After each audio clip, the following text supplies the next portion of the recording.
탄성이 절로 나는 묘기. 눈을 의심케 하는 광경들이 펼쳐지는 이곳은 대한민국 서커스의 자존심, 동춘 서커스의 공연장입니다. 화려한 단체 묘기부터 흥겨운 저글링까지 어느 것 하나 눈 뗄 수가 없는데요. 잠시 감상하고 오시죠.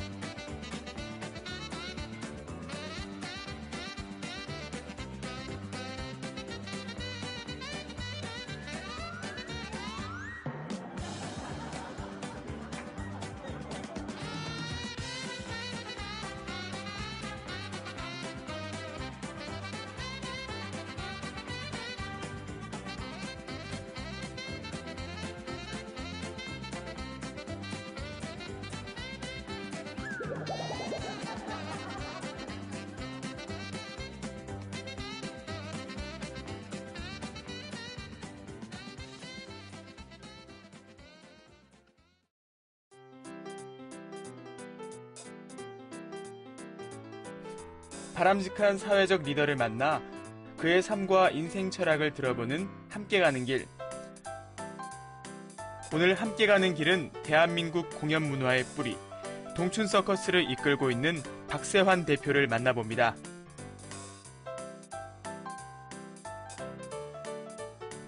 동춘 서커스 89년 전통의 절반 이상을 함께하며 희노애락을 함께 해온 박세환 대표. 그가 말하는 동춘 서커스. 지금부터 함께 만나보시죠.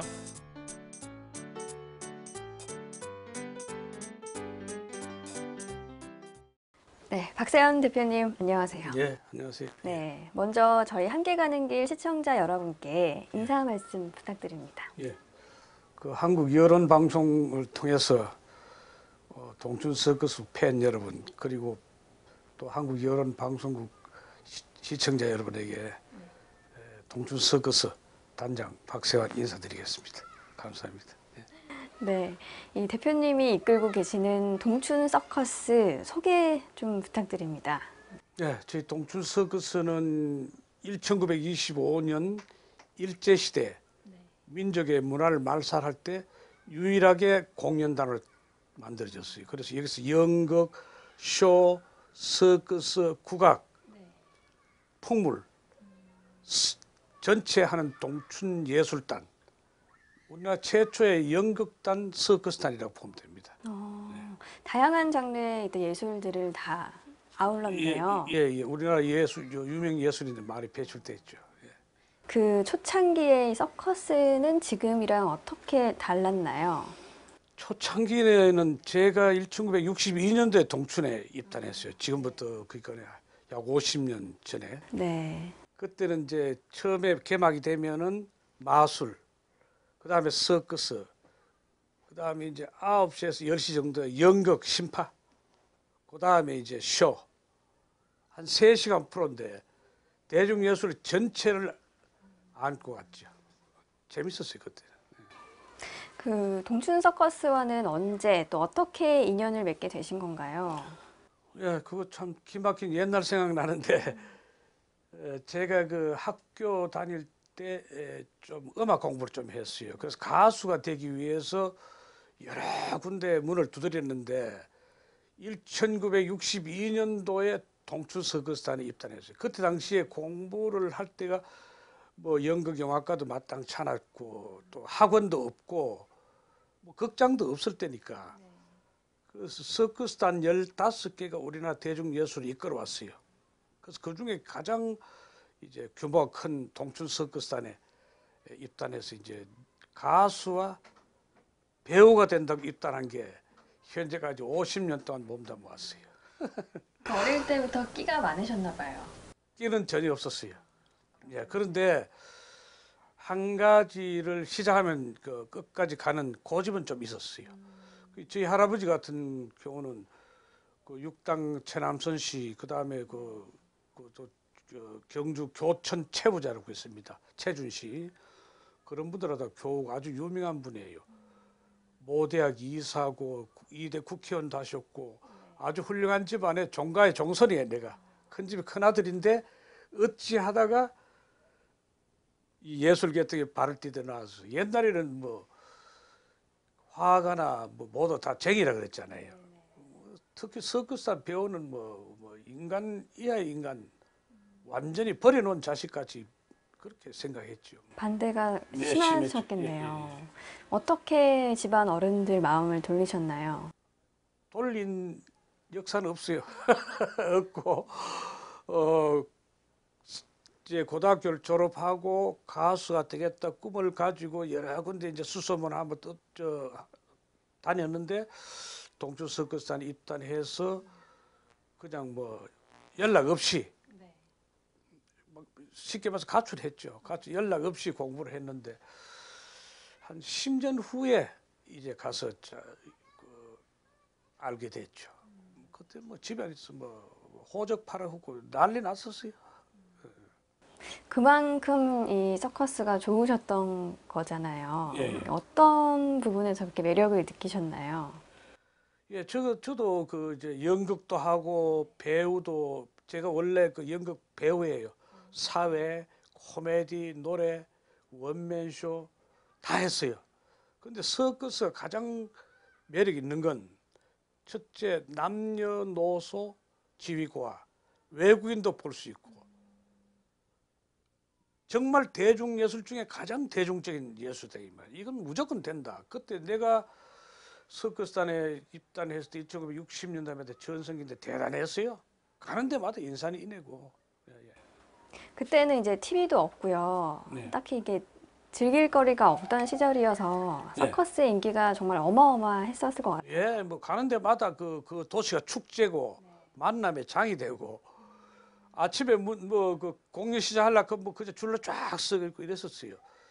사실 그때는 뭐 레저 시설도 별로 없고 예술회관 영화도 흑백이었고 TV도 뭐 나오기 전이고.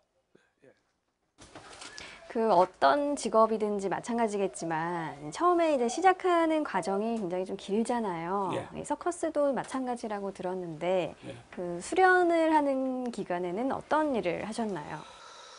서커스 배우가 굉장히 어렵습니다. 왜 어렵냐면은 그냥 뭐 연극 배우면 대본을 외우고 그 연기를 하는 게 아니고 서커스는 초인적인 힘이 우선 바탕이 돼야 된다 이 말이죠. 쉽게 말해서 김연아 스케이트가 시작하듯이 체조 선수가 체조를 시작하듯이 유소년 때부터 7, 8, 9살 이때부터 체력을 키워야 돼. 그래서 한 4, 5년 연습해서 엑스트라를 벗어나려면 5년 후라야 돼요. 그만큼 어려운 예술이에요. 예. 힘들지는 않으셨어요? 왜 힘들죠? 힘들고 또 때로는 뭐 고통도 있고 때로는 뭐 그만두기도 쉽고 하지만 그러나 뭐 이왕에 시작한 거니까 하다 보니까 한 단계 한 단계 올라가다 보니 또 그게 또 매력이 있다. 힘도 생기고. 예. 대표님 첫 데뷔했을 때 기억나세요? 기억나죠? 나는데 그때 1963년 겨울이었어요. 이게요. 안에서 밑에서 아무리 연습할 때 잘해도 무대에 올라가면 또 틀려요. 그래서 내가 그 예술대학 강의 나갔을 때도 밑에서 잘하고 연습할 때 아무리 잘하는 것도 좋지만 유료 관객, 입장료를 내고 들어온 관객 앞에 연기를 해서 잘해야만이 그게 진짜 배우다. 그러니까 이제 처음에 밑에서는 잘했는데 무대에 올라와서 노래를 해보고 하니까 안 되죠. 뭐 덜덜덜 떨리고. 그래서 그냥 빠른 노래가 브루스가 되고 중간에 퇴단하고 이랬었어요. 떨리시던가요? 아, 떨린 게 아니라 이건 뭐 하늘이 노랗죠. 그 서커스 공연할 때 이제 직접 사회도 보신다고 들었는데 네. 잠깐 보여주실 수 있나요? 예, 서커스가 잘해야 돼요. 서커스가 재밌다 하려면 이제 서커스 내용도 좋아야 되고 조명도 좋아야 되고 음향도 좋아야 되고 그다음에 사회자가 모든 쇼는 사회자가 소개를 잘해줌으로써 그 쇼가 살아나고 쇼가 또 싱겁고 이렇게 해요. 예를 들어서 일반 쇼 같은 경우에는 이주희 씨가 살았을 때 참 재밌고 웃기고 또 이런 게 있는데 이 서커스단에도 쇼가 있어요. 예를 들어서 오토바이가 이렇게 지나가잖아요. 지나가면 높이가 한 10m예요. 그냥 두루루 지나가면 가는 것 같다 하는데 그거 사회자가 여러분이 앉아 계시는 약 10m 상공에는 한 채의 땅도 한 뼘의 길도 없습니다. 이외에 생명을 건 오토바이 타기가 있습니다. 지금부터 몇 년 전 서독 서커스가 이와 똑같은 묘기를 보내드릴 때 여러분께서는 과연 저것이 사람이냐 귀신이냐 손바닥에 째절하고 박수를 쳤던 묘기. 여기 다 같은 백이민족 동춘의 고개사들이 보내야 되는데 박수 한 점 치지 않고 가만히 계시는 분은 인정도 사정도 피다운 눈물도 애국심도 없는 눈물이다. 그럼 팍 박수죠. 그 사이에 아슬아슬하게 말이죠. 그냥 연결되는 거예요. 서커스장 와 있는 기분이에요, 지금. 그렇죠. 네. 그러니까요. 네. 그 동춘 서커스를 통해서 이렇게 많은 스타들이 배출됐잖아요. 예. 어떤 분들이 있나요? 많이 있어요. 내가 알기로는 내가 이제 처음에 이렇게 뭐 공개를 해도 괜찮은 사람이 있고 싫어하는 사람이 있어요. 그래서 싫어하는 사람 빼고 특히 여자분들 뭐 유명한 가수도 있고 이래요. 그런데 이제 우선 내가 갈 때 남성남 씨가 바로 내 위에예요. 그 위에가 이제 이주일 씨, 서영춘 씨. 그 위에가 배삼용 씨. 그다음에 이제 음악의 대가 앵커 젊어서 잘 모르겠습니다만 이봉조 선생이라고 아세요? 네, 알죠. 네. 색소폰으로서 한국의 제1인자예요. 그게 동춘에서 있었어요. 내가 노래할 때 옆에서 부부부부 노래하면 노래가 그냥 나와요. 배에 힘도 안 가고 아주 음악이 좋으면 그렇게 그분도 있었고 허무한 마음의 정원이 뭐 또 내하고 한 방에 같이 잤던 장항선이 알아요? 네, 네. 예, 왕의 눈물에 나왔던 그죠. 수사반장도 많이 하고 다 동춘 출신들이에요. 당대 최고의 스타들이 다 배출됐네요. 예, 사실은 그 중에 내가 가장 인기 있었는데 네. 내가 모 방송 2기생인데 가장 인기 있었는데 내가 못 나갔어요. 왜냐하면은 그때 당시에 실질적으로 인류 배우들은 방송국에 못 나갔어요. 연극 1시간 주연하죠. 쇼 40분 사회 봐야죠. 서커스 사회 봐야죠. 그럼 이 베테랑들은 나가버리면 공연이 문 닫잖아요. 그러니 못 나가고 또 사실상 방송국에 나가서 또 돈 많이 벌면 되는데 그때는 방송국도 어렵고 오히려 우리 서커스단이 더 잘 먹고 더 잘 살았어요. 우리는 하여튼 현금이 들어오니까 표 팔면. 예. 그래도 이제 그때 계속 배우를 하셨으면 예. 이제 TV를 통해서 더 많은 분들에게 사랑을 받을 수도 있었잖아요. 예. 후회한 적은 없으세요? 후회 때로는 있죠. 왜 서커스 단장하다 태풍 만나가지고 네. 그냥 서커스 건물 다 넘어지고 뭐 풍지박산되고 할 때 아유 왜 내 서커스를 했는가 싶기도 하고 또 내 친구들을 보면 그 배우가 되고 탤런트 되고 돈도 잘 벌고 뭐 야간 없어도 특별 출연하고 뭐 일하더라고 일하는데 근데 이제 먼 세월이 흐르고 이제 동춘 서커스도 규모가 커지고 하니까 지금은 뭐 큰 후회 없어요. 오히려 그 뭐 이런 방송에서 찾아왔잖아요. 뭔가 그래도 검증이 돼 있기 때문에 온 거 아니에요. 맞습니다. 그래서 이거 이런 데서 힘을 많이 얻죠. 그 동춘이 살아 있는 이유는 매스컴이 도왔다. 그다음에 우리나라 국민들이 동춘 서커스 잊지 않았다. 범국민적인 단체예요. 89년 역사 또 연정무휴 이건 우리 국내에는 물론 세계적으로도 이렇게 드물어요. 오랜 시간 이제 서커스단을 운영해 오시면서 가장 보람 있었던 순간은 언젠가요? 글쎄요, 어려운 일이 더 많았고 힘든 일이 더 많아요. 보람 있는 일도 많았어요. 참 즐겁고 힘든 거는 보람 있는 건 여러 가지 있는데 내가 2003년도 태풍 매미호 때 그 매미호가 여수에서 올라왔다고. 그때 광양에 있었어요. 광양 옆에 여수 붙었잖아요. 이게 완전 전파해 버렸어요, 태풍에. 그랬는데 그 다음에 진주란 도시에 들어가서 건물은 없고 운막 극장 지었어요. 그 얇은 포장을 해가지고 건설회사에서 말목을 빌리고 이래가 지었는데 아니면 그냥 공연하는데 한 달간 매진이 돼요, 매진. 줄을 섰어요. 그래서 왜 그러냐 물으니까 이제 내가 파악을 하니까 이제 그 방송국이나 TV 뉴스에서 동춘 서커스 태풍에 건물 다 날라갔다 망했다 하는데 공연을 하니까 그분들이 내는 입장료가 후원금이 될 것이 아니냐. 선금이다.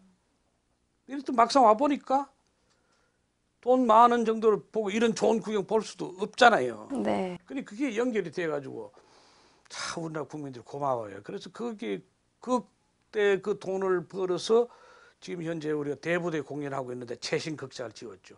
저 극장 지은 세계적입니다. 철탑으로 제가 특수 조명, 음향 뭐 안에 들어오면 딱 예술회관 못지 않아요.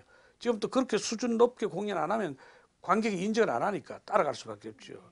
그래서 그 고비고비마다 그렇고 또 이제 그 예를 들어 3월달 요사 이렇게 가면 시골에 공연 가잖아요. 공연 가면은 옛날에는 한 50대 아들이 80대 노모를 뒤에 거에 안청이 끌고 오셨어요.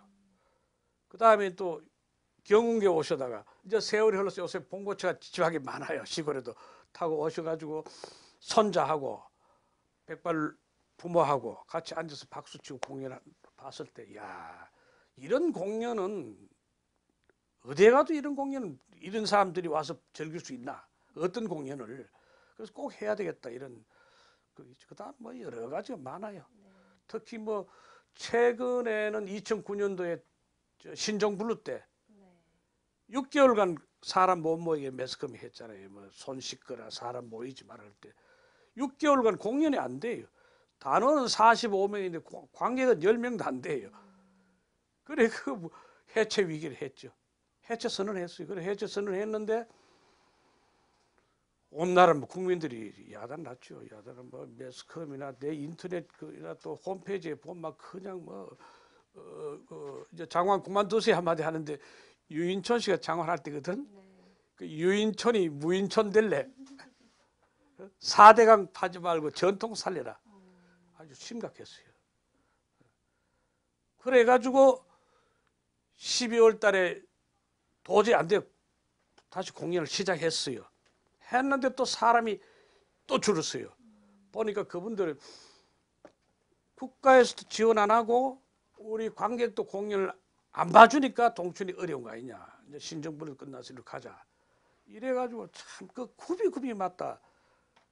그 진짜 우리나라 그 관객들이 눈물 나도록 고맙죠.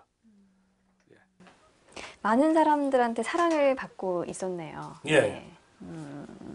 그 위기가 이렇게 찾아왔을 때 어떤 마음으로 극복을 하셨나요?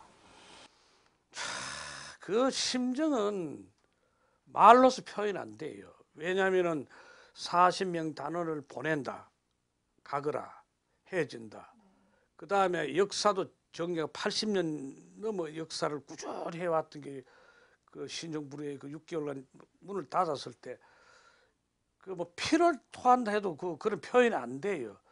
정말 몇 며칠 잠을 못 자고 자금 돈은 바닥 나 있고 월급은 뭐 몇 억 밀려 있고 그때마다 이제 그 한 가지 명심한 게 있어요. 왜냐하면은 내가 동춘 서커스가 없어지면 서커스 하나가 없어지는 것이 아니고 장르가 없어집니다.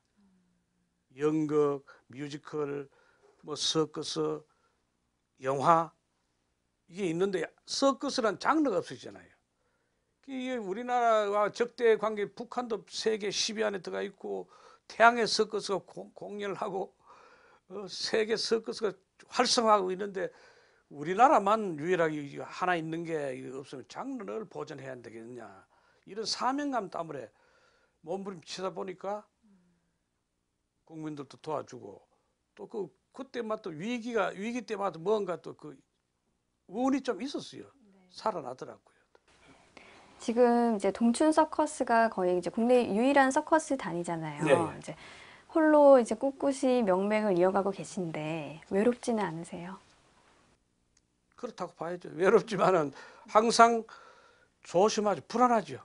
술도 한 잔 마음 놓고 못 마시고 항상 또 건강에 주의해야 되고 후계자 양성하는 데도 또 신경을 써야 되고 그래서 이제 제가 사무실이 집 가까이 있는 이유는 밤에 자다가도 잠 안 오면 그 연구하고 제안서 만들고 또 계획을 세우고 이렇게 하다 보니까 그래도 지금 현재까지 잘 하고 있어요. 요사이는 또 특히 동춘 서커스가 사회적 기업이 되어서 연간 저희들이 그 서울 시내 50개 복지관 수원에 무료 공연 해줬고 그다음 지금은 이제 올해는 경기권에 있는 복지관 무료 공연하고 있습니다. 그 사회적 기업으로 인증받는 절차가 좀 복잡하던데요. 예. 어떻게 준비를 하셨나요?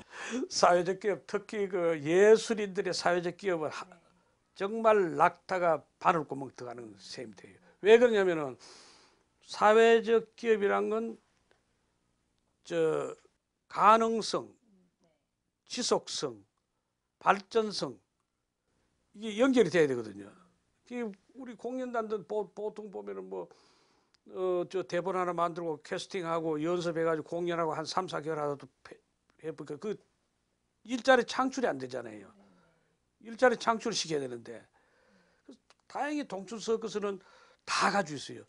건물 짓고 조명팀, 음향팀, 사회, 진행, 그다음 표 팔으니까 표 팔아야 되고 주차하니까 주차 관리 많은 인력을 창출할 수 있는 고용할 수 있는 그런 공연단이 돼가지고 사회적 기업을 인정받았어요. 받아가지고 지금 5년째 지원도 좀 받고 있어요. 예. 그 사회적 기업 인증을 받고 나서 가장 크게 달라진 점이 있나요? 예. 내가 크게 이야기하는데 말이 달라졌어요. 왜 달라졌냐면 그 전에는 그냥 공연에 대한만 신경을 쓰고 그냥 표 팔고 홍보하고 적당히 이렇게 살았어요. 적당히 운영해 왔어요. 근데 이제 사회적 기업 되면서 회계도 공부해야 되고 노무도 공부해야 되고 그다음에 세무도 공부해야 되고 그다음에 뭐 8시 근무 뭐 40시간 근무 또 출근부 만들어서 하고 그 공부를 많이 했어요. 그래서 지금은 이제 그 운영하는데 체계적이고 좀 세밀하게 회사를 경영하듯이 이렇게 체계적으로 하고 있어요. 사회적 기업이 되고 나서 이룬 가장 큰 성과가 있다면요? 사회적 기업이 되고 나서는 우선 국가가 그 전에는 제일 그 회사를 운영하는 데가 그 용기예요. 해야 되는 의무. 근데 그 전에는 뭐 안 되니까 그만둘까 막 이런 생각만 가지고 있는 거예요. 어느 때 그만둬야 되냐, 빚을 좀 덜 줘 그만둬야 되느냐 하는데 사회적 기업 때문에 지원받고 사명감이 생기잖아요. 그래서 이제 저 앞으로 체계적으로 잘 해가지고 사회적 기업답게 사회기업답게 투명하고 열심히 해서 또 우리보다 더 못한 취약계층 어려운 사람들 일자리 창출해주고 무료 공연도 해주고 위안도 해주고 이게 사회적 기업의 본분을 다하기 위해서 노력하고 있죠. 그 단원들도 뭔가 마음가짐이 조금 달라졌나요? 많이 달라졌죠. 많이 어깨 뭐 간단히 말해서 어깨 힘주고 있고 자기들도 내가 사회적 기업 직원으로서 그 테두리 안에 그 규정 안에 탈선하기 위해서 노력을 하려고 우리 정관에 맞도록. 예. 그 단원들을 가족이라고 소개를 하시던데요. 예. 이제 함께 이제 힘든 훈련도 하고 전국 방방곡곡 같이 다니기도 하면 정이 쌓일 수밖에 없겠어요. 예, 그렇다고 봐요. 뭐 미운 정, 고운 정 다들 한 솥에 밥 먹으니까 뭐 싸우기도 많이 싸우고 또 그게 정이 또 들고 그게 가족이죠. 그렇게 예를 들어서 멀리 있는 뭐 형제보다도 가까이 있는 뭐 사고가 났다. 그럼 우리가 응급 처방해야 될 거 아닙니까? 그죠? 그게 그런 게 사이고 사이니까 막 가족 못지않게 이렇게 정이 들죠. 그 인기 있는 멤버들의 경우에는 팬클럽도 있던데요. 예. 그만큼 이제 동춘 서커스를 사랑해주는 이제 관객분들이 많다는 뜻이겠죠. 예, 사실은 우리 또 하나의 예술인인데 뭐 영화 톱스타들이나 뮤지컬 톱 배우들이나 코미디언 톱 배우 굉장하잖아요. 돈도 뭐 엄청난 천문학적으로 벌고 인기도 많이 하는데 우리 또 거기에 못지 않는 노력을 했는데 조금 그분들보다 약하죠. 그러나 그 우리 박광환이나 저글링 하는 애들 이런 애들은 굉장히 인기 있습니다. 오히려 뭐 1대1로 막 붙었을 때는 무대에 같이 섰을 때는 오히려 박수를 우리가 더 많이 받아요. 그러나 이제 그 너무나 어려우니까 그분들이 따라할 수 없으니까 그게 정이 좀 덜 들은 것 같아요. 그 동춘 서커스에는 이제 외국인 단원도 많은 걸로 알고 네. 있습니다. 예, 그분들에게도 좀 도움을 많이 주고 계신다고요? 예, 예. 왜 외국인들이 많으냐 하면은 그 전에는 우리 자체의 후계자를 양성을 했어요. 근데 지금은 후계자를 양성하려니까 비용이 많이 들잖아요. 그냥 적당히 배워서도 안 되는 거고 학교도 있어야 되고 또 선생도 있어야 되고 서것을 먹이고 재우고 공부 가르치기까지 가르쳐야 돼요. 아카데미 없으면 안 돼요.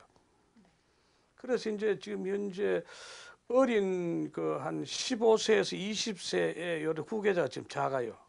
그래서 저 프로를 만들 때 거기에 맞는 배우를 외국에 수입을 해와요. 해와서 이제 어떤 사람은 중국이 섞어서 뭐 한국보다 잘한다 그러지만 사실상 연출은 우리나라 세계에서 한국이 최고예요. 우리나라 뮤지컬이나 연극이나 영화가 세계적이다시피 그 연출은 좋은데 이제 그 인력이 부족하죠. 그래서 외국인들 많이 초청해서요. 그 서커스 학교를 만들어야 한다는 이야기를 오래전부터 해오셨는데 예. 그 학교가 설립되려면 어떤 게 필요할까요? 우선 이제 그 건물이 있어야 되고 선생이 있어야 되고 또 체계적인 뭐 그 가르칠 수 있는 시스템 여러 가지 시설이 있어야 될 거 아닙니까? 그죠? 그러니까 그게 우리 개인으로서는 힘들어요.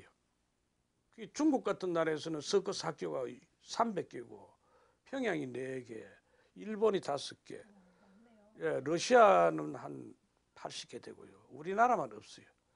우리나라만 그 뭐 단도 직업적으로 뮤지컬 세계적으로 가 있고 영화도 세계적으로 가 있고 다 모든 예술 다 갔는데 우리가 제일 앞에 있던 동춘 서커스 내지 서커스단은 뒤떨어져 있어.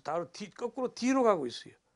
참 안타까운 일이에요. 그래서 그게 이제 왜 그러냐 하면은 제가 좀 무능하고 그다음에 그 문화 예술을 관장하는 제일 높으신 분들이 서커스에 관심이 없는가, 서커스가 얼마나 재밌는지 몰라요. 얼마나 대중적인지. 전 세계적으로 관광 산업화에 가장 많이 활용하는 게 서커스입니다. 어느 관광지마다 외국 가면 서커스 안 한 데가 없어요. 우리나라만 없습니다. 그게 안타깝죠. 그 동춘 서커스단에는 국제 부서도 따로 있다고 들었어요. 네. 어떤 계기로 만들게 되셨나요? 이제 그 우리 국내 팀도 있고 외국 배우를 초청해 가야 되고 우리 또 외국으로 나가야 되고 그런 시대가 왔기 때문에 이제 국제부를 만들어서 외국 공연다 수입하고 우리 또 나가기도 하고 이렇게 하는데 그런 뭐 직책을 맡고 있습니다. 예. 이 해외 서커스단이랑 연계도 하고 계시는데 예. 그 접촉을 하면서 뭔가 좀 변화가 있었나요? 많이 있죠. 우선 뭐 그 세계 서커스 단들 그 단장들 모인 워크숍에 가면은 제가 제일 그 예우를 받아요. 제일 그 형이니까 오래 했으니까. 근데 외국에서는 가면은 보통 서커스 단장이 그 공무원들이 많이 해요. 문화부 공무원들이 많이 하고 부단장이 실질적 단장인데 이제 그 가면은 그 뭐 다른 나라에 가면 자본이 있으니까 정부에서 지원을 해주니까 하고 싶은 거 다 의상도 좋고 단원들도 많고 작품도 신작 계속 개발해 나가고 그게 좀 부럽죠. 요즘에 활발하게 활동하고 있는 해외 서커스단을 보면 뭐 태양의 서커스, 네, 뭐 러시아 볼쇼이 서커스도 있고요. 이 서커스단과 동춘 서커스단이 다른 점은 무엇인가요? 다른 점은 뭐 제가 그 뭐 대학에 강의를 많이 나갑니다. 그럼 태양의 서커스, 우리 동춘 서커스는 왜 태양의 서커스 못하냐 이래 묻는다고요. 태양의 서커스는 1985년 지금부터 29년 전에 카나다 정부에서 150억을 일시 지원했어요. 뭐 1억씩 2억 지금 지원하는 게 일시 지원해서 그걸 이제 국가에서 관장해서 만들어 놔가지고 지금 개인에게 넘겨줘서 연 매출이 1조에서 1조 5천억 왔다 갔다 합니다. 굉장합니다. 이제 우리나라는 국토 좁고 인구 적고 봄, 여름, 가을, 겨울 타요. 봄에 농방기 타고 여름에 태풍 오고 가을인가 싶으면 겨울 눈보라치고 공연하기 힘든 나라예요. 결국은 국가에서 관심을 가지든가 안 그러면 재벌 스폰서들이 보통 뭐 큰 그 쇼 같은 거 한번 하면 몇 억씩 지원하잖아요. 그 반이라도 서커스단의 활성화 지원금을 해주면은 우리도 세계적으로 따라갈 수 있다. 내가 모자라면은 우리나라 그 뮤지컬 감독들하고 같이 요 컨소시엄회가 이런데 뭐 있어요. 고개사의 첫사랑 뭐 그 합작을 많이 했어요. 우리 때요. 했는데 능력은 있는데 실제로 자본이 없다. 자본주의라서 그냥 매팽개 쳤다. 그럼 결국은 앞으로 언젠가는 빠른 시간에 국가에서 관심을 안 가지겠느냐 기다리고 있어요. 자본이 모자리죠. 실력이 모자린 건 아니에요. 태양의 서커스보다도 우리가 오히려 더 잘할 수 있어요. 이 동양 서커스만이 가지고 있는 강점이 있을까요? 아, 그럼요. 동양인들이 보통 60kg에서 몸무게 이쪽 저쪽 조정이 됩니다. 그러니까 공중고기 같은 멀리 나르고 높이 뛰고 감는 건 세계에서 최고예요. 뭐 간단한 예로 스포츠 같은데 김연아 같은 스케이트 세계 최고잖아요. 우리 체조도 잘하고 있고 또 그 뭡니까 체조 선수 있잖아요. 손연재인가? 리듬 체조. 그게 서커스예요, 바로. 리듬 체조 그게 바로 서커스예요. 거기에 서커스단에서 좀 배우를 하려면은 거기서 또 난이도 더 높여야 돼. 더 많이 꺾고 더 많이 돌아야 돼. 예, 그래서 그게 이제 그래서 그 동양적인 그 체구가 조정이 되기 때문에 우리 동춘 서커스 같은 것도 한때는 뭐 세계 10위 안에 들어가고도 했어요. 그러니까 자본만 있으면 뒷받침만 해주면은 세계 최고 서커스 만들 수 있어요. 요즘에는 어떤 프로그램 선보이고 계세요? 예, 요 사이는 이제 옛날에는 아슬아슬하게 이렇게 이런 걸 좋아했어요. 지금 이제 서커스 속에 발레가 있고 서커스 속에 무용이 있고 또 케이팝 아이들이 그 댄스 하듯이 춤추듯이 똑같이 우리도 한 15명, 13명이 나와서 처음에 서커스 할 때 한 1분 정도 스텝 딱딱 밟아가지고 그 다음에 서커스 다 끝나고 또 나와서 인사 쫙 이러고 조명도 요새 이제 특수 조명 좋잖아요. 잘 이래 놓으면 좋죠. 그래도 이제 공연 지켜보시면서 네. 좀 마음을 많이 졸이실 것 같아요. 예, 그건 뭐 할 수 없어요. 항상 그래요. 뭐 또 지금도 그래요. 지금 이 시간에도 공연하고 있잖아요. 예를 들어서 뭐 전화 따로 뭐 가슴이 턱턱턱 할 때 있죠. 혹시 무슨 사고 나가서 전화만 하는 거 아니죠. 그게 많이 쌓여서 지금은 조금 뭐 강심장이지만 옛날에는 서커스 잘못하면 사람도 생명도 위험할 때가 있어요. 뭐 나도 몇 번 그랬었어요. 그런데 기초 체력만 잘 갖고 놓고 연습만 많이 해놓으면은 뭐 그렇게 그 큰 부담 안 다친 정도는 돼 있어요. 체력이 보강돼 있으니까. 근데 이제 함께 하는 어떤 묘기가 많잖아요. 예.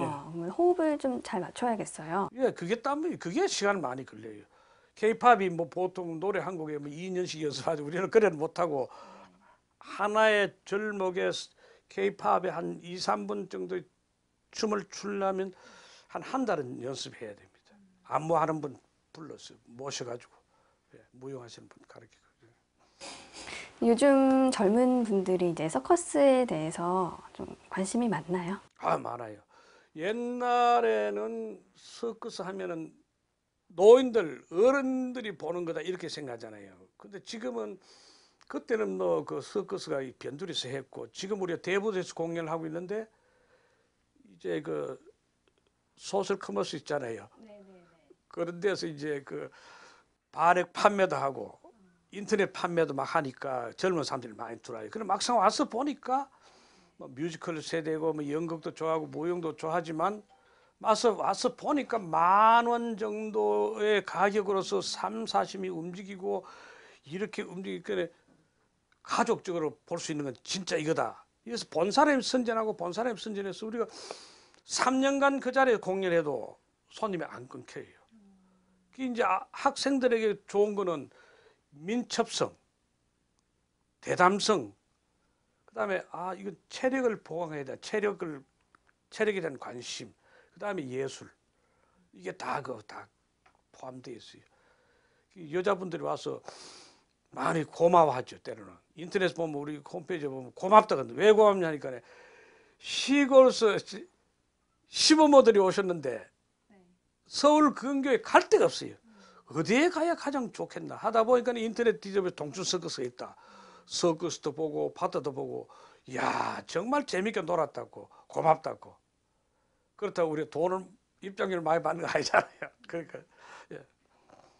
그 대부도에 공연장을 지으신 건가요? 예, 대부도의 관광지인데 예, 물론 저 빅탑 천막 극장이지만 내부는 완전히 그 서랍을 해가지고 예술회관 같아요.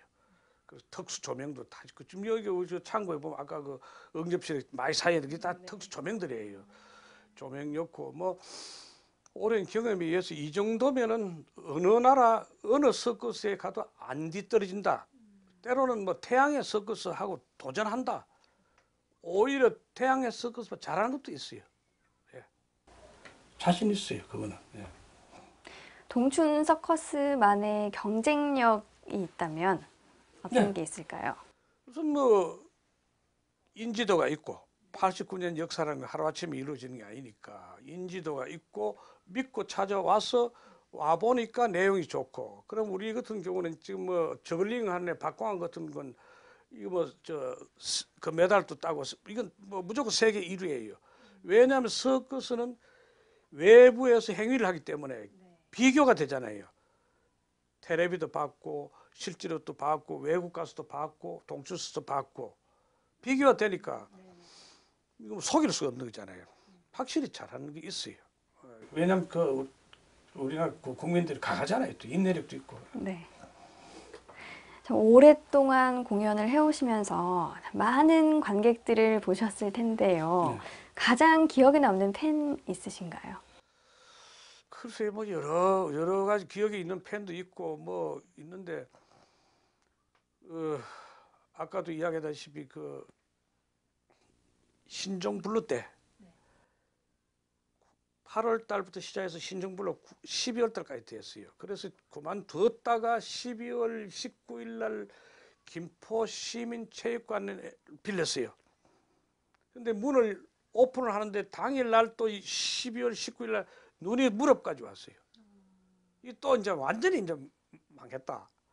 이렇게 생각하고 있는데 2시 공연 전에 1시 한 40분 뒤에 줄을 쫙 그 눈 무렵을 헤치고 와서 줄을 서고 있고 그냥 계속 10,000원이에요. 이 앞에 한 여자분이 한 5명 계시는데 한 주선님이 같이 안 하는가 봐요, 친구가. 야 누구야 빨리 와라. 왜? 빨리 와. 너 다른 데 놀러 가도 4, 5만 원 쓰는데 동춘 서커스에 와서 돈 많은 기부 뭐하냐? 빨리 와. 그런 분들이 앞에 막 있어요. 그런 참, 야 대단하다. 정말 고맙다. 막상 또 와보니까 10,000원 주고 그 대단원의 공연을 보니까 또 재밌으니까 또 연결이 되고 이렇게 해가지고 그 엄청난 천문학적인 그 빚을 다 갚고 지금은 재무 구조가 흑자로 돌아오고 있잖아요. 네. 예전에는 이제 서커스 하실 때 동물도 직접 이제 등장을 했었잖아요. 예. 그 동물 훈련시키기 힘들지 않으셨어요? 왜 힘들죠? 또 옛날에 40년 전 내가 단체 처음 할 때 창경원 다음에 우리 동춘 서커스가 동물이 두 번째로 많았어요. 코끼리, 낙타, 침팬지가 펴봤고 기린, 사자, 호랑이, 말시바이 말 타기가 또 하고 많았는데 동물은 뭐 역시 그 먹이하고 매질하는 건데 동물 애호가들이 하도 잔소리해가지고 요사일 이제 그 동물은 안 합니다. 안 하고 그냥 뭐 애완용 조금씩 하고 이랬어요. 그 가장 아끼던 동물이 코끼리였다고 예, 들었는데요. 제니, 예. 네, 그 얘기 좀 해주세요. 네. 아이고 코끼리 그 이제 그 사람이 그 외도를 하면 안 돼요. 자기 하던 일 전문성이 있는 그걸 끝까지 가야 되는데 마산에 공연하는데 뭐 돌아가셔서 남철 씨가 그때 한국관이라는 유명한 큰 나이트 클럽에 공연을 했어요. 그러니까 그분이 이걸 그만두고 다른 데 가야 되는데 그 이제 우리 그 전문용어로 빵구라 그래요. 빵구 떼라. 그 내가 가니까 그 사회자 자리가 비잖아요. 여기서 한 보름만 네가 좀 해주라. 이래 갔는데 내가 가면서 코끼리에 사정을 했어요.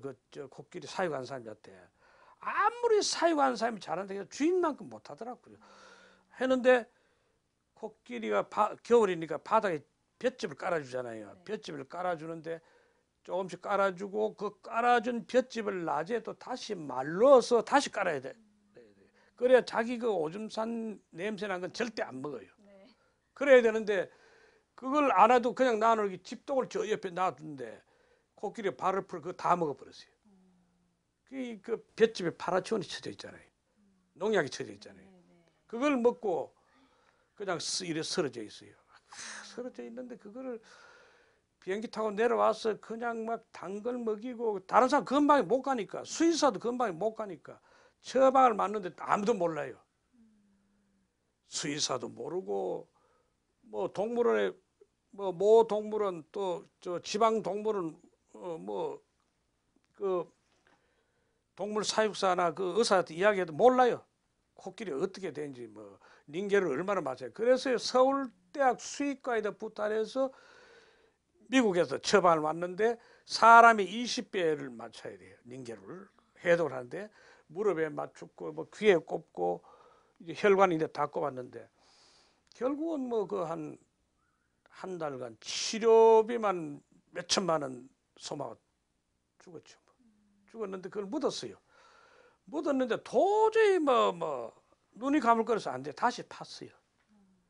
파가지고 그걸 표본 박제를 만들었어요. 박제를 만들어 지금도 아직 보관하고 있어요. 가끔 생각나시겠어요? 아 생각나죠. 그거 보면 이거 내가 뭐 며칠 한 번씩 가면은 내가 바빠서 그냥 지나가면 옆에서 빽 하고 코로 들고 이렇게 그래. 어느 가까이 가면 좋다고 이 코끝이 이래 돼 있어요. 이래 잡으면 부러져 붙잖아요. 요래 요새 자꾸 요렇게 흔드는데 이야 그게 어디 있어요. 그래 눈물이 다 눈을 마주치고 어떤데 그 내가 그 아빠가 있을 때요 안고 이렇게 자고 이랬어요. 코를 안고 이렇게 자는데 코가 이렇게 말려 있는데 누울래면 부러지잖아요. 근데 그걸 이렇게 언제가 이렇게 나는 이렇게 코 이렇게 안고 자고 이렇게 수염을 이렇게 있고 이렇게 치료하다 결국 안 됐어요. 그 이후에 이제 다시 다른 코끼리를 사셨나요? 못 샀어요. 그러니까 코끼리 죽으니까 코끼리가 우리 동촌의 최고 배우잖아요. 코끼리 때문에 오는 손이 50%였어요.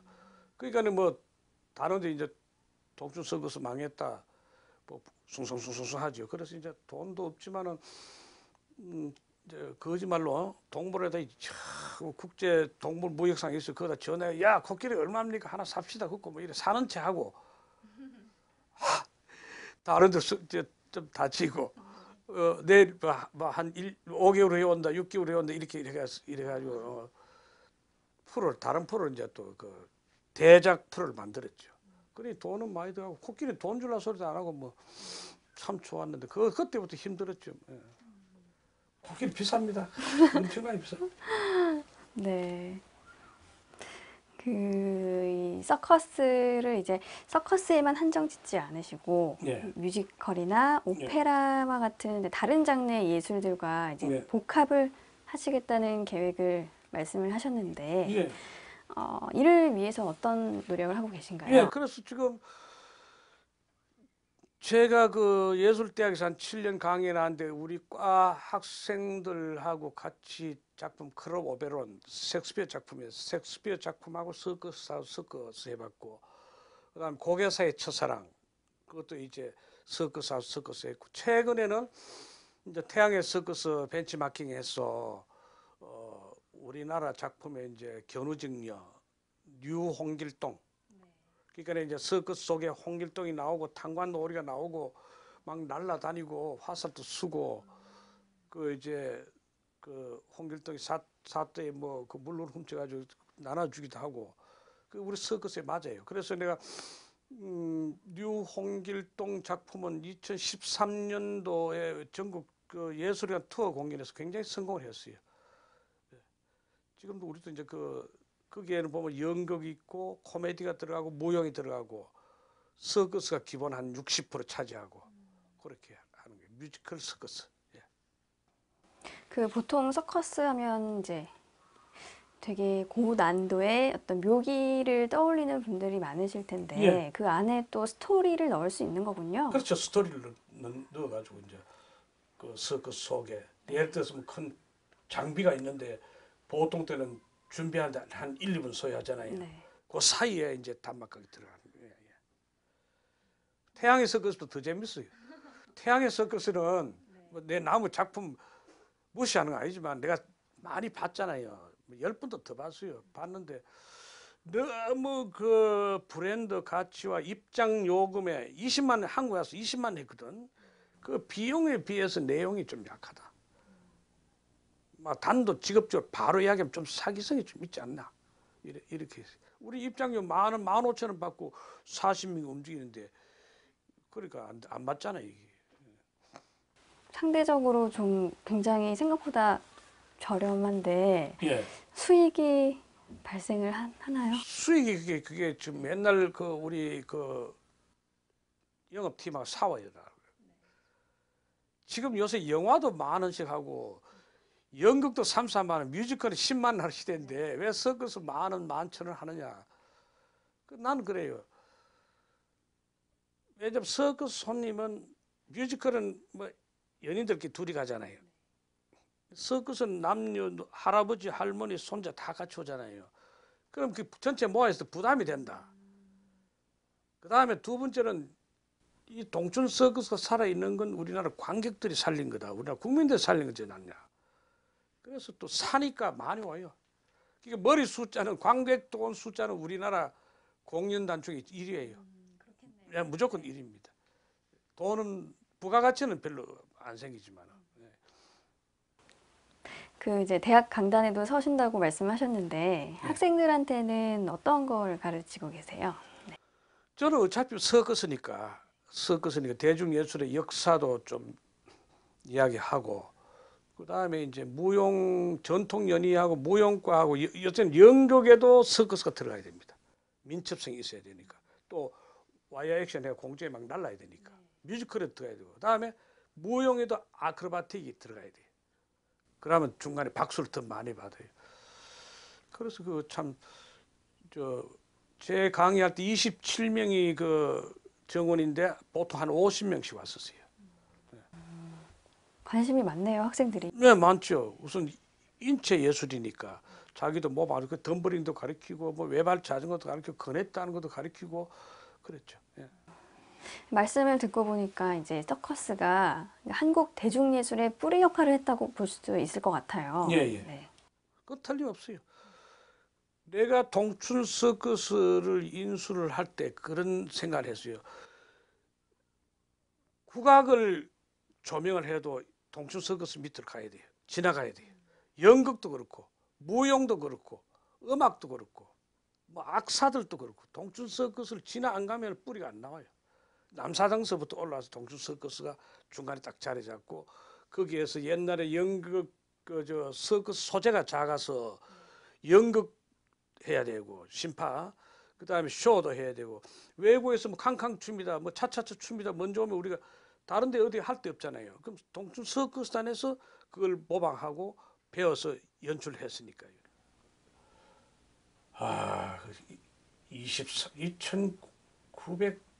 1994년 여로가 몇 년도 여로 생기고 전까지는 좋았어요. 근데 생기고 안 됐었어요. 5월달, 6월달, 7월달 오면서 계속해서 지속해 오셨는데 조금 더 이제 서커스의 저변을 확대하기 위해서 빨리 하려면 일시적인 투자가 필요한데 작품을 만들려면 엑스포 박람회 그다음에 세계 서커스 기반 박람회 플러스 가수 생활하고 개인 생활할 때 나는 이런 모임을 가졌어요. 단체.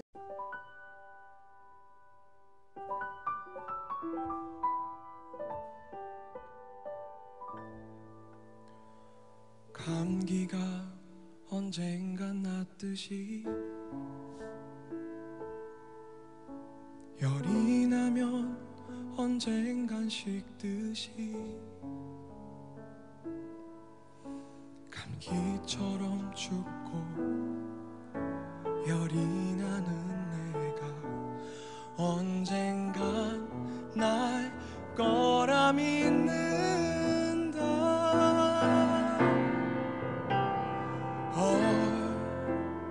얼마나